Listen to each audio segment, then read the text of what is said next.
I thought we did a good job. We gave up some plays, but the guys rallied to the football and 2 takeaways. That's good. Your bookends and defensive end are just, yeah, they're hard to handle. It's like jaws of death instead of, They are hard to handle. They're playing at a high level. Greg, what was your message to Chase Young after the game, though, I guess, getting kicked out of the game for the second unsportsmanlike conduct penalty? Well, I love the emotion and the fever that he plays with.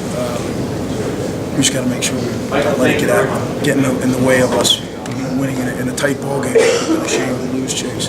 He understands. I think he's a young guy, but he plays with great emotion. And he plays. He's a really good player. He's really hard to block. So it's not going to be a big thing. We just got to kind of make sure it doesn't happen. And there at the end of the first half, that series for the first half, obviously their quarterback got knocked out, but y'all had 2 or 3 straight plays in a row. Did you sense just something different about the defense, particularly on that possession?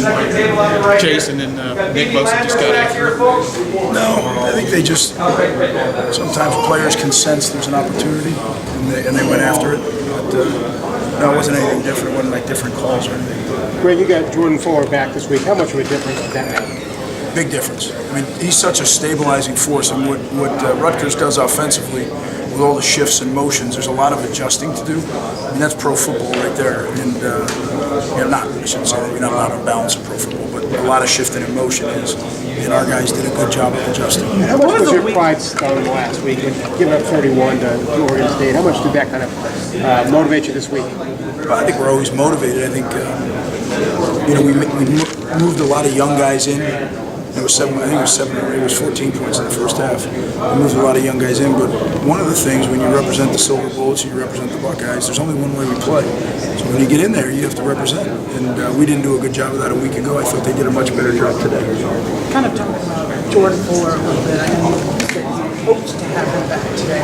Spoke Monday, but what was his week like? What was his recovery? And was he a game day decision, or did you wake up this morning or yesterday knowing that he was going to play today? No, we knew.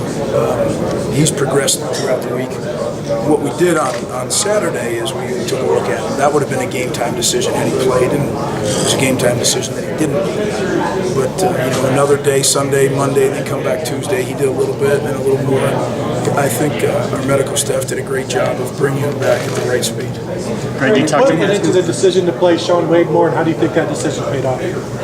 Well, Sean has just been progressing in practice, and as we always, talk to our players about, it's the most competitive environment in college football. And everybody, you get your opportunities. If you make the most of them, you're going to get more opportunities. And they're not unlimited, so you have to take advantage of them once you get them. And Sean has done that. Is he the nickel now, like full time?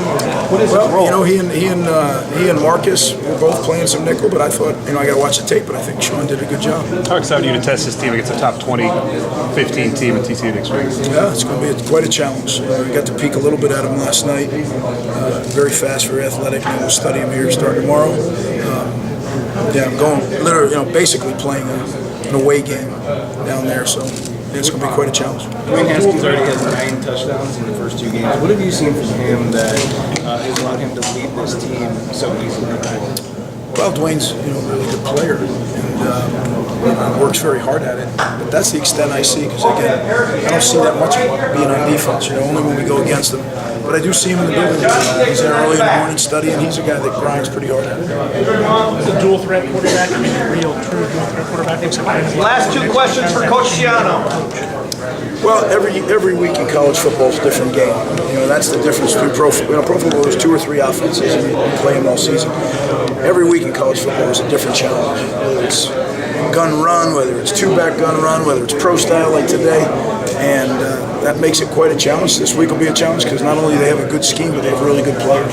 Greg, it seemed like you guys were just more organized today on the defensive side. Is that Jordan coming back, tough playing more, or is it just young guys learning from what they saw last week?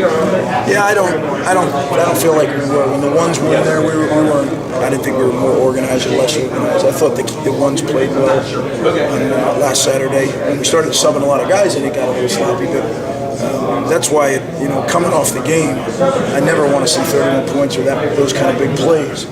But when you looked at the one defense, they played well, and we need to do it again next week because now the competition takes a steep turn.